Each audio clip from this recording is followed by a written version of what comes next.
வீரமகாளெலி அம்மன் கதை. தமிழ் பக்திக் கதை.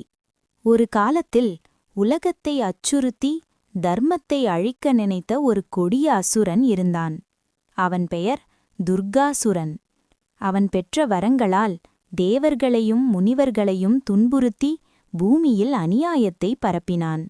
யாகங்கள் நடக்க முடியாத நிலை, பெண்கள் குழந்தைகள் அழுது கொண்டே வாழும் காலமது. தேவர்கள் அனைவரும் ஒன்றாக சேர்ந்து பரமேஸ்வரனையும் பார்வதி தேவியையும் வேண்டினர். அம்மையே, எங்களை காப்பாற்ற வேண்டும் என்று கண்ணீர் மல்க பிரார்த்தனை செய்தார்கள்.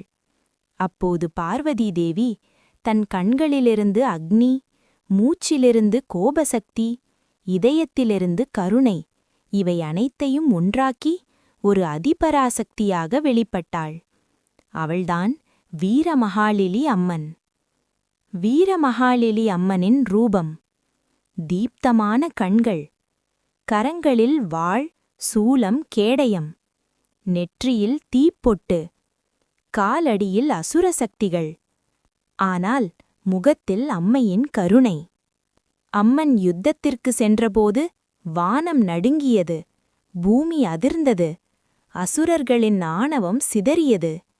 துர்காசுரனுடன் நடந்த போரில் அவனுடைய எல்லா மாயசக்திகளையும் ஒரே வாழ்வீச்சில் அழிக்கு அநியாயத்திற்கு முடிவு வைத்தாள் வீரமகாளெலி அம்மன்.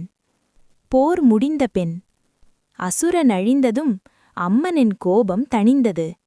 தேவர்கள் வணங்கி, எங்களுக்கு நீங்களே அம்மா என்று போற்றினார்கள். அப்போது அம்மன் சொன்னாள், என்னை உண்மையான மனதோடு அழைக்கும் எந்த பக்தனையும் நான் கைவிட மாட்டேன்.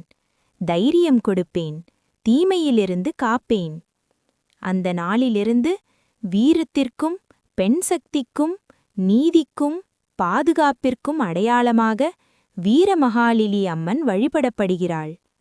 பக்தர்களின் நம்பிக்கை: பயம் நீங்கும், எதிரிகள் ஒடுங்குவர், குடும்ப கஷ்டம் தீரும், மனதைரியம் பெருகும்.